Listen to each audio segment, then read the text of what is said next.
জানি না আজকের এপিসোড যখন শনিবার সকালে আপনাদের হাতে গিয়ে পৌঁছাবে তখন আপনারা এটাকে কিভাবে নেবেন।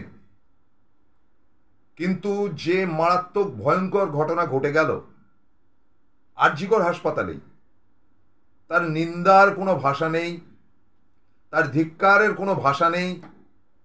এর নির্মমতাটা কি চলতেই থাকবে এ প্রশ্ন উঠতে পারে।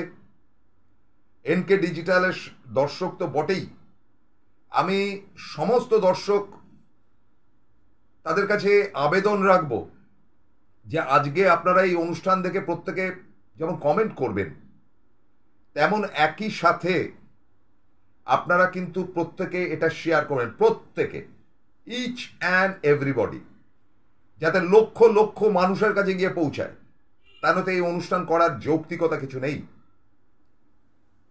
আমি প্রবীর বিশ্বাসকে জানিয়েছি এবং তিনি সম্ভবত খানিকটা ছুঁয়ে গেছেন, তার ডিটেলটা করতে চাইছি। এবং এই খবরটি আমার কোনো কৃতিত্ব নেই, এই খবরটি সম্পূর্ণভাবে পেয়েছি তৃণমূল কংগ্রেসের সর্বভারতীয় মুখপাত্র কুণাল ঘোষের কাছ থেকে। কুণাল ঘোষের কাছ থেকে রিপোর্টটি পাওয়ার পর খুব যে ছানবিন করতে পেরেছি এমন নয়, কিন্তু এই ভয়ঙ্কর ঘটনাটি যে ঘটে গেছে তার না কোনো তথাকথিত গদি মিডিয়াতে দেখানো হয়েছে, জানানো হয়েছে, খবরের কাগজগুলোতে বেরিয়েছে কিনা এখনো খবরের কাগজগুলো দেখে ওটা হয়নি।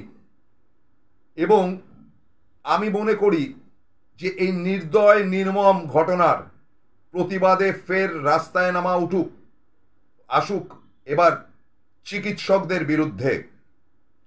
তাই আজকের অনুষ্ঠানের নাম আরজি করেও মৃত্যু।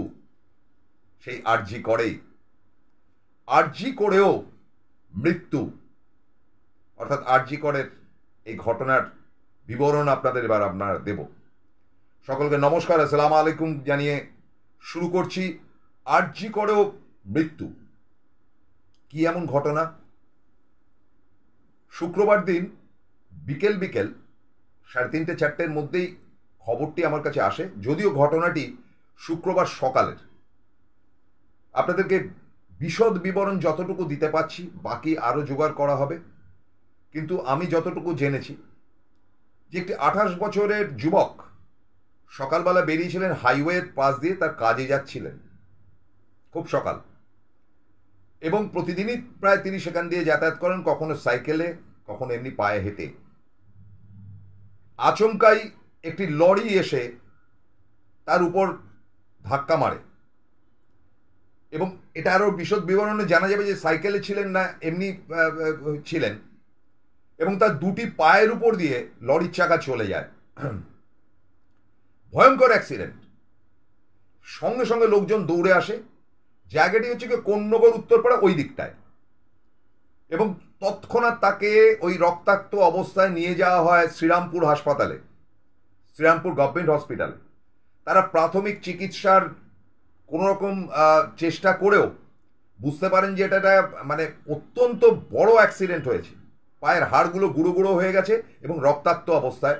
তাদেরকে তক্ষুনি বলা হয় যে অ্যাম্বুলেন্সে এক্ষুনি আরজি করে নিয়ে যাও, কারণ এখানে এই হাসপাতালে কিন্তু এটা সম্ভব না। পেছন পেছন তার পরিবারের লোকেরা আসতে শুরু করে। এই ছেলেটিকে নিয়ে, এই 28 বছরের যুবককে নিয়ে আরজি করে যাওয়া হয় সকাল 9টায়। কোনো ডাক্তার নেই, সব আন্দোলন করছে, এবং এই আন্দোলনরত ডাক্তার বলুন, সিনিয়র ডাক্তার বলুন, এই রিস্ক কেউ নেয়নি। কারণ আপনারা জানেন না যে দীর্ঘদিন ধরে অপারেশন বন্ধ হয়ে রয়েছে কলকাতার মেডিকেল কলেজগুলোতেও আন্দোলনের জন্য, এবং 70% বেডে কোনো কাজকর্ম হচ্ছে না, ফাঁকা রয়েছে। শুধুমাত্র ক্রিটিক্যাল অপারেশন, ক্যান্সারের অপারেশন থেকে শুরু করে, কানের নাকের অপারেশন থেকে শুরু করে, গল ব্লাডারের অপারেশন থেকে শুরু করে, প্রেগনেন্ট মহিলাদের পর্যন্ত চিকিৎসা হচ্ছে না। কিসের আন্দোলন চলছে? কি এমন আন্দোলন? গরিব গুরব মানুষ রাস্তায় দাঁড়িয়ে মরে যাবে? এবং প্রচুর মৃত্যু হয়েছে। হাসপাতালে হয়নি, হাসপাতালে এই প্রথম মৃত্যু হলো শুক্রবার দিন 6 তারিখ। ডেটটাকে মার্ক করে রাখুন। আমাদের চিকিৎসক মহিলা নির্যাতিত ডাক্তারের ভয়ঙ্কর হত্যা, ধর্ষণ ইত্যাদির পর এটা কোনো অংশে কম না। এই যুবকের মৃত্যুটি কোনো ডাক্তার এগিয়ে আসেননি। সকাল 9টা থেকে 12টা অবধি টিপ টিপ টিপ টিপ করে রক্ত পড়তেই থাকে। ওভার ব্লিডেড হয়ে গিয়ে ছেলেটি ঝিমিয়ে পড়তে আরম্ভ করে। তাকে স্যালাইন দেওয়ার পর্যন্ত লোক ছিল না বলেই সংবাদ। কুণাল ঘোষ আরো বিবরণ হয়তো দিতে পারবেন। এবং এক সময় সে মৃত্যুর কোলে ঢলে পড়ে। হাউ হাউ করে কান্নাকাটি শুরু হয় তাদের পরিবারে, যে চোখের সামনে বিনা চিকিৎসায় আর্জি করেই হত্যা করলো এই ডাক্তাররা এক যুবককে, যাকে বাঁচানো যেত। প্রতিবাদে নামবেন, রাস্তা অন্ধকার করবেন, মোমবাতি জ্বালাবেন, নির্লজ্জতার সীমা পাড়া হবেন। এবার যদি প্রশ্নটা তুলি, আমি আবারও বলছি, বারবার বলছি, নির্যাতিত মহিলা বা মেয়েটির জন্য আমাদের হৃদয় কাঁদছে। আমরা প্রত্যেকে প্রতিবাদী। এত বড় নারকীয় ঘটনার কোনো ক্ষমা নেই, কিন্তু এটার ক্ষমা আছে। একজন চিকিৎসক, তিনি চিকিৎসা বিদ্যায় যখন যান তখন তার পেছনে সরকারের লক্ষ লক্ষ টাকা খরচা হয়। নামমাত্র পয়সায় তারা এই মেডিকেল কলেজগুলোতে পড়াশোনা করেন। টাকাটা কাদের? কাঞ্চন মল্লিক খুব অন্যায় বলেছে। আজকে কাঞ্চন মল্লিককে যেভাবে ট্রোল করা হয়েছে, এবং যারা যারা ওই পদক ফদক ফেরত দিয়েছেন যে শান্তির ছেলেগুলো, তাদের আজকে লজ্জায় মাথা কাটা যাওয়া উচিত। তারা আগামীকাল এটা প্রতিবাদ করবেন কিনা জানি না, কারণ তারা মেরুদণ্ডহীন কতগুলো সিপিএম এর দালাল ছাড়া কিছু মনে করি না। সব সিপিএম এর দালাল এই শান্তির ছেলেরা। এবং যারা আন্দোলন করছে তাদের মধ্যে 90% সিপিএম এর লোক ঢুকে বসে আছে। কেন পরে বলছি। এবং এদেরকে নিয়ে আমি আরেকটা এপিসোডে নামছি, স্টালিনের বাচ্চারা বলে। আজকেও সেই নামটা দিতে পারতাম, কিন্তু আজকে নামটা পরিবর্তন করে আরজি করেও মৃত্যু, মানে আরজি করেও মৃত্যু আপনি ধরতে পারেন। আবার আরজি মানে আবেদন করেও মৃত্যু, এটাও ধরতে পারেন। এবার এই যুবকের মৃত্যুর দায়ভার কে নেবে? খুব অন্যায় বলেছিল কাঞ্চন মল্লিক। আপনাদের একটা ঘটনা বলি। আমি 26 বছর ধরে সিটিভিএন চ্যানেলে রয়েছি, একেডি গ্রুপের, এবং গ্রুপ মেম্বার একজন। আমার অর্থনৈতিক বা পারিবারিক যাই ঘটনা ঘটুক না কেন, গ্রুপ মেম্বারদের মধ্যে একজন, মানে টপ টিমের মধ্যে একজন। এই 2020-তে যখন প্রচণ্ডভাবে চারিদিকে কোভিড ইত্যাদি হলো, তখন আমার বয়সের দিকে তাকিয়ে আমাদের 2-4 জনকে বলা হয়েছে যে আপনারা বাড়িতে রেস্ট করুন। তার কারণটা হচ্ছে যে আপনাদের এই বয়সে হলে বাঁচানো মুশকিল হবে। আমার পাড়াতেই 46 জনের মৃত্যু হয়েছে, আমার 4 বন্ধুর মৃত্যু হয়েছে, আমার ক্লাস ফ্রেন্ড। তো আমি দেখেছিলাম যে ওই সময় আমাদের চ্যানেলের থেকে সমস্ত বিজ্ঞাপন, আমার চ্যানেল কেন সব চ্যানেল থেকে বিজ্ঞাপন উদাহ হলো, যে ক্লায়েন্টেল যে বিজনেসটা থাকে সেগুলো উদাহ হলো। সংস্থার প্রধান নিজের ব্যাংক ভেঙে, ফিক্সড ডিপোজিট ভেঙে প্রত্যেককে মায়না দিলেন 3 মাস। শুধু তাই নয়, সকাল বিকাল খাইয়েছিলেন, যে তারা বাড়িতে গেলে আবার কোথায় থেকে জার্ম লেগে যাবে বলে আলাদা আলাদা শোয়ার ব্যবস্থা করেছিলেন। এবং আমাকে যখন বলা হলো আমার বাড়িতে আলু, চাল ফাল ইত্যাদি পাঠানো হচ্ছিল, কি খারাপ অবস্থা আমাদের, তখন আমার বড় ছেলেটারও চাকরি চলে গিয়েছিল, ছোট ছেলেটা আরো ছোট ছিল। But I refused salary. আমি 2 মাস বাড়িতে বসেছিলাম। I refuse salary because I M a member of AKD group. আমার মনে হয়েছে আপনি কষ্ট করে যাদেরকে দিচ্ছেন, আমি কষ্টটা করিনি, আমি এটা নিতে পারি না, আমি কাজ করিনি বলে নিতে পারি না। আমাকে জোর করা হয়েছে, আমি নিইনি। কারণ আমি একটা আর্মি পরিবারের বৃদ্ধ। আমার কাছে ইজ্জতটাই বড় কথা। আচ্ছা, আপনি বলুন তো, যে আপনারা যারা প্রাইভেট কনসার্নে কাজ করেন, আপনারা পারবেন সকালবেলা গিয়ে সই করে সারাদিনের নামে বাইরে অফিসের বাইরে চলে যেতে? মাস গেলে আপনাকে পুরো মায়না দেবে। এটি তো করছে ডাক্তাররা। ডাক্তাররা কি করছে, সকালবেলা গিয়ে ঢেরা মারছে ওই জুনিয়র ডাক্তাররা, এবং তাদের মায়না কারুর 38,000 টাকা থেকে 74,000 টাকা অবধি বলেই শুনেছি, আমার ভুল হতে পারে কিন্তু এটাই শুনেছি। এবং তাদের যে স্যালারিটা আসে সেটা আমার আপনার ট্যাক্সের পয়সায়। তারা হয়তো বলতে পারেন যে স্যালারি দিয়ে কি মমতা বন্দ্যোপাধ্যায় আমাদের মাথা কিনে নিয়েছেন? না, গভর্নমেন্টের কাছ থেকে পয়সা যে গভর্নমেন্টের পয়সাটা আসছে কোত্থেকে? আমার আপনার জিএসটির পয়সা থেকে আসছে। আমাদের পয়সায় তারা পড়াশোনা করছে, আমাদের পয়সায় তারা চিকিৎসক হচ্ছে, তারপরে আমাদের সেবা করছে। এবং তখন যখন তারা প্রাইভেট নার্সিংহোম বা প্রাইভেট চেম্বার করছে তখন আমাদের পকেট কেটে 1200-1400, আজকাল এর নিচে তো কোনো ডাক্তার নেই, সব সাধু সেজে বিভিন্ন শান্তির ছেলে চ্যানেলগুলোতে বসে লম্বা চড়া লেকচার মারছে শান্তির ছেলে ডাক্তারগুলো, তাই না? ফলে আন্দোলনের নামে যে কীর্তি হচ্ছে দিনের পর দিন, তাকে আর সমর্থন আমি করছি না। অ্যাজ অন ডেট আমার সমর্থন তুলে নেওয়া, যা ছেঁড়ার ছিঁড়ে নেবেন। আই এম প্রসূন গুপ্ত, আমি তৃণমূলের মুখপাত্র নই, আমি ডাক্তারদের মন জুগিয়ে কথা বলবো না, তাদেরকে ভজাতে যাব না, কারণ তারা তাদের ব্যালেন্সে নেই। কারণ তাদের এই মিছিল ফিছিলের মধ্যে সিপিএম ঢুকে গিয়ে ঘেটে ঘ করে দিয়েছে, যেটা আমি স্টালিনের বাচ্চা বলে পরের এপিসোডে আসছি। এবং আপনারা বলতে পারেন একটা কথার উত্তর, যে আজকে কাঞ্চন মল্লিক বলেছে যে অফিস করবে না, তাহলে মায়না নেবে কেন? এটা অপরাধ করেছে? অফিস করবে না বলে মায়না নেবে না কেন? সেটা নচিকেতার সেই গানটা ছিল না, আমি সরকারি কর্মচারী বলে? এরাও তো সরকারি কর্মচারী। এরা যদি বাপের বেটা হয়ে থাকে, এক বাপের বেটা হয়ে থাকে, মায়না রিফিউজ করে আন্দোলন করতো, তাহলে বোঝা যেত যে পরিবারটার প্রতি তাদের দরদ রয়েছে। যে আমরা দেখুন মায়না পর্যন্ত রিফিউজ করেছি, তারা দিব্যি খাচ্ছে দাচ্ছে, টাকাটা নিয়ে যাচ্ছে, আর আন্দোলন মারাচ্ছে বসে বসে রাস্তায়। আমার ভাষা কিন্তু আজকে এরকম হবে, পরিষ্কার, যার যা ছেঁড়া ছিঁড়ে নেবেন। এবং তারপরের কথাগুলো বলি, যে এইটা যেমন একটা আঙ্গিক। কি বলেছিল ডাক্তাররা? যে আমরা প্রতিবাদে নামবো 14 তারিখ রাত্রের থেকে, যারা যারা প্রতিবাদী তারা, তাদের কোনো পতাকার দরকার নেই, নর্মাল কোর্সে নামো। 400টা ইউনিট নেমেছিল পশ্চিমবঙ্গের বিভিন্ন শহরে, 400টা ইউনিট। আর এই গত দিনে যেদিনকে অপমান করা হলো ঋতুপর্ণাকে, সেদিনকে সেটা 130-এ নেমে গেছে। এই আবা পত্রিকা বা আবা চ্যানেল দেখিয়েছে, আর ওই হাই সেকেন্ডারি ফেল করা চ্যানেল দেখিয়েছে। দেখাবে না তো, এরা এদের টিআরপি তুলতে ব্যস্ত। এই টিআরপি বলার কোনো শব্দ নেই, এটাকে বলে বার্ক। বার্ক রিপোর্টে 1-এ আছে ও, 2-এ আছে ও, এভাবে দেখা যায়। বার্ক মানে হচ্ছে কুত্তার ডাক আর কি, বার্কের আরেকটা মানে। কুত্তার ডাকের পেছনে কুত্তাগুলো দৌড়ে বেড়াচ্ছে। আজকের এই ছেলেটার মৃত্যুর খবর কোথায়? চেপে যাওয়া হয়েছে, কারণ এই শান্তির ছেলে বার্কওয়ালা মিডিয়াগুলো নিজেদের আমদানির জন্য এটা করছে, মমতাকে সরাবার জন্য।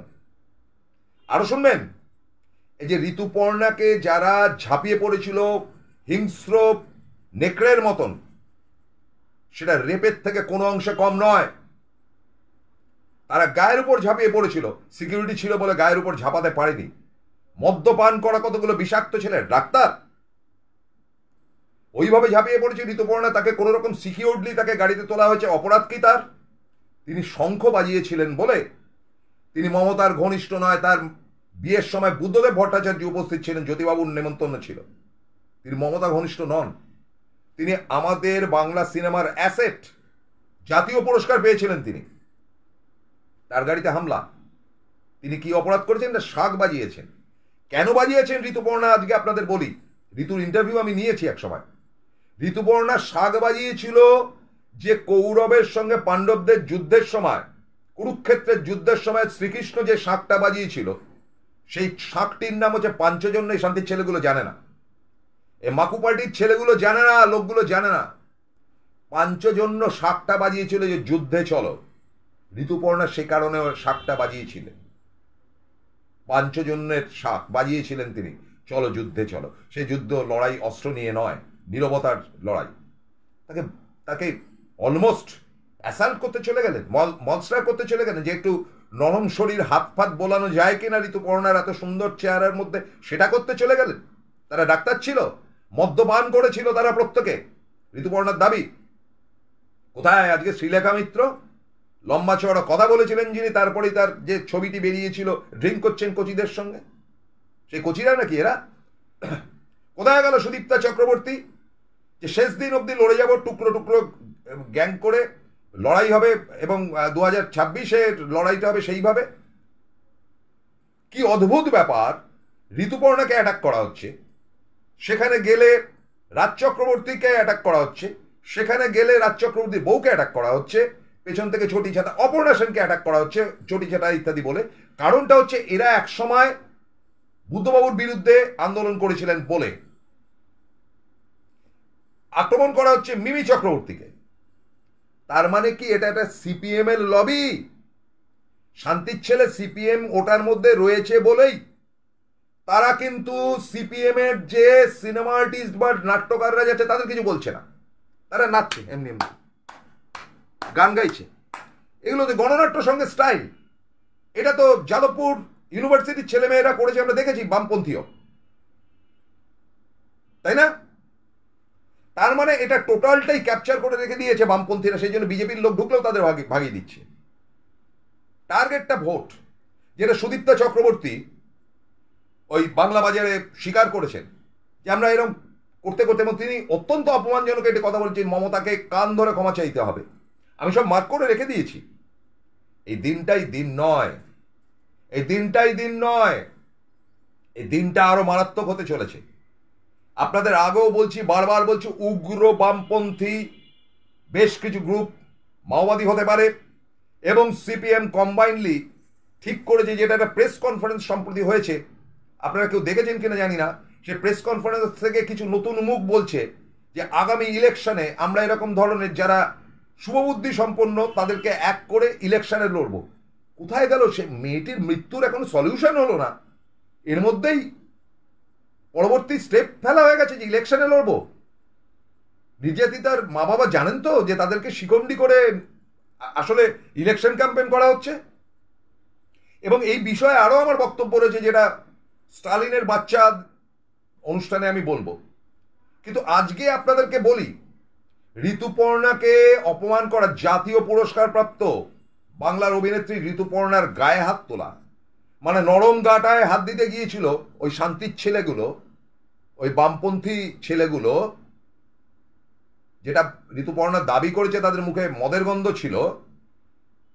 কেন কেন ফিল্ম অ্যাক্টর অ্যাক্ট্রেস টালিগঞ্জ পথে নামলো না? কেন তৃণমূল কংগ্রেস এটার বিরোধিতা করলো না? কেন এটাকে ব্রাত্য বসু অ্যাভয়েড করে গেলেন এই প্রশ্নের উত্তর? কিসের ভয়? কতগুলো ডাক্তারের ভয় কেলিয়ে পড়ে রয়েছেন আপনারা। আজকে যে ছেলেটির মৃত্যু হলো, তাকে কিছু মুসলমান ছেলে নিয়ে গিয়েছিল আরজিকর হাসপাতালে। ওরা তো মুসলমান। সেদিনকে যে ছেলেটির মৃত্যু হলো, হরিয়ানা পিটিয়ে মেরে ফেলে দিল। সে মুসলিম ছিল বলে তার জন্য কেউ লড়াই করবেন না? আপনারা কমিউনিস্ট, আপনারা আন্দোলনকারী, নোংরামি চলছে। আজকে আমার প্রশ্ন হচ্ছে, এই 28 বছরের ছেলেটি যার পায়ের উপর দিয়ে লরি চলে যাওয়ার পর বিনা চিকিৎসায় আরজি করেই মৃত্যু হলো, তার প্রতিবাদ কে করবে? আপনাদের কাছে দাবি রাখছি, এই ঘন ঘন রাস্তাঘাট অবরোধ করে তারা যে নাটক করছে, এই নাটকের মধ্যে পা দেবেন না। এই গ্রুপটার ধান্দাই হচ্ছে কি আগামী ইলেকশন। আপনার ইলেকশনে মমতাকে ভোট না দিতে দেবেন না, কিন্তু এদের ফাঁদে পা দেবেন না। এগুলো মানে ট্রিপল শান্তির ছেলে, এখনো শকে কখতে পাল্টায়নি, সেটাও পাল্টাবো আগামী দিনে। কিন্তু মাত্রা ছাড়া হয়ে যাচ্ছে ডাক্তার, আপনারা আপনাদের কর্তব্য পালন করছেন না। গত বৃহস্পতিবার দিন মেডিকেল কলেজের এক ডাক্তারের সঙ্গে দেখা হয়েছিল, তিনি বললেন যে আমরা আমরণ চেষ্টা করছি যতটা বাঁচাতে পারি। আর কোথায় গেল সেই ডাক্তার যিনি টেলিভিশনে থোবরা দেখাতে ভালোবাসেন আর বড় বড় লেকচার মারেন, এবং একটা অপারেশন করবার জন্য তার নার্সিংহোমে গেলে অন্তত 3 লাখ টাকা মিনিমাম পকেটে করে যেতে হয়? তোমাদেরও দেখাচ্ছি মজা, তোমাদেরও সরকার দেখাচ্ছি। বড় বাড়ন্ত হয়েছে, মনে হচ্ছে সব সকালবেলা যে ওঠে বাসের মধ্যে পয়সা নিতে, বোধহয় সবাই তাই হয়ে গেছে। তাই এবার বুঝবেন, আমার আজকের অনুষ্ঠান থেকে আমি আন্দোলনটা শুরু করলাম।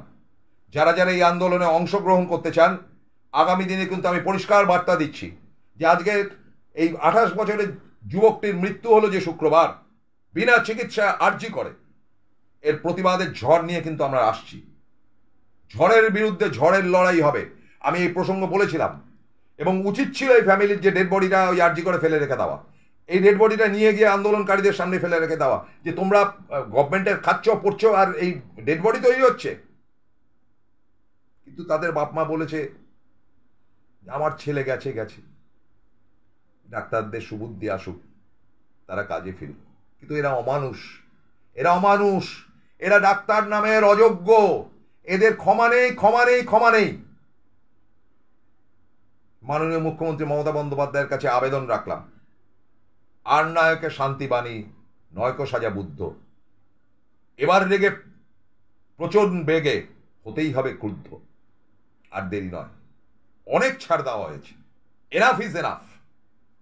এবার পথে নামুন। এই 28 বছরের মৃত্যুর দায়টাও কিন্তু আমাদেরই নিতে হবে, বিনা চিকিৎসা। আপনারা কি মনে করছেন? আবেদন রেখে শেষ করছি।